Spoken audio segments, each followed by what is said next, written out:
السلام علیکم ورحمۃ اللہ وبرکاتہ۔ بسم اللہ الذی لا یضر مع اسمہ شیء فی الارض ولا فی السماء وہو السمیع العلیم۔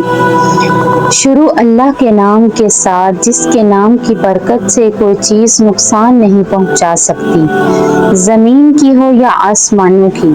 اور وہ خوب سننے والا اور جاننے والا ہے۔ آج ہم پڑھیں گے سورۃ البقرہ آیت نمبر 265 سے 266۔ ان آیات میں آج ہم دیکھیں گے کہ اپنے نیک اعمال کی نگہداشت کیسے کی جاتی ہے۔ آپ سے گزارش ہے کہ میرے چینل قرآن اسپرٹ کنیکٹ کو سبسکرائب کر دیں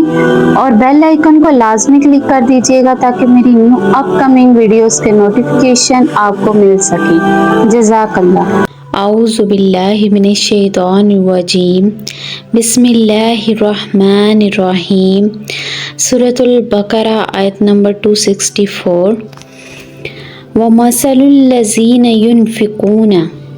اور مثال ان لوگوں کی جو خرچ کرتے ہیں، اموالہم اپنے مال، ابتغاء حاصل کرنا مرضات اللہ خوشنودگی اللہ تعالیٰ کی، وتثبیتاً اور ثبات و یقین کے ساتھ یعنی پوری دل جمی کے ساتھ، من انفسہم اپنے دل کے ساتھ، کمثلی جیسے جنت ایک باغ ہو، بربوۃ بلندی پر، اصابہا اس پر پڑے، وبل تیز بارش، فآتت تو اس نے دیا، اکولہا پھل، ضعفین دگنا یعنی اگر اس پر زوردار بارش ہو تو دگنا پھل دے، فَإِن لَمْ يُصِبْهَا اور اگر نہ پڑی ہو اس پہ، وَبِلُّ تیز بارش، فَتَلُّ تو پھار یعنی کہ شاور یا بہت تھوڑی بارش، وَاللَّهُ اور اللہ تعالیٰ، بِمَا تَعْمَلُونَ جو تم کرتے ہو، بصیر دیکھنے والا ہے۔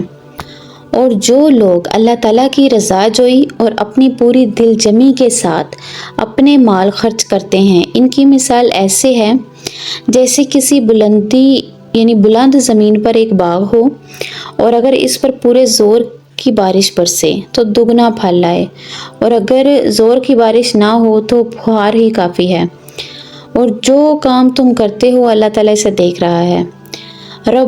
ربو سے مشتق ہے جس کا معنی ہے بڑھنا اور پھلنا پھولنا۔ ربوت سے مراد ہے ایسی زمین جس کی سطح عام زمین سے قدرے بلند ہو اور وہ قدرے نرم ہو۔ ایسی زمین عموماً سرسبز و شاداب ہوتی ہے۔ اور وابل یا زوردار بارش سے مراد ہے انتہائی خلوص نیت سے اللہ تعالیٰ کی رضا کے لیے اور اپنی دل کی پوری خوشی سے مال خرچ کرنا۔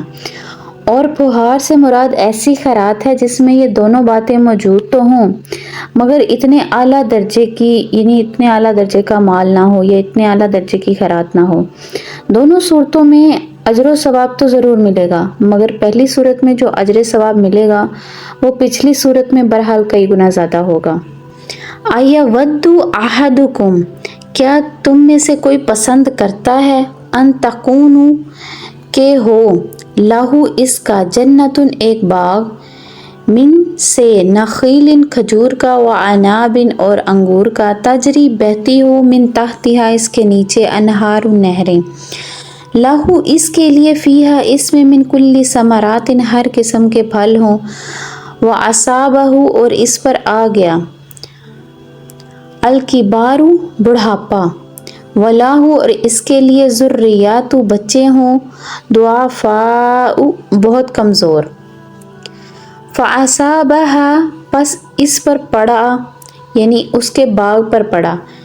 اعصار ایک بگولا، فیہ اس میں، نار آگ کا، فاحترقت تو وہ جل گیا، کذالک اسی طرح، یبین واضح کرتا ہے، اللہ تعالیٰ، لکم تمہارے لیے، الآیات نشانیاں، لعلکم تاکہ تم، تتفکرون غور کرو۔ کیا تم میں سے کوئی شخص یہ پسند کرتا ہے کہ اس کا کھجور اور انگور کا ایک باغ ہو جس میں ہر طرح کے میوے پیدا ہوتے ہوں،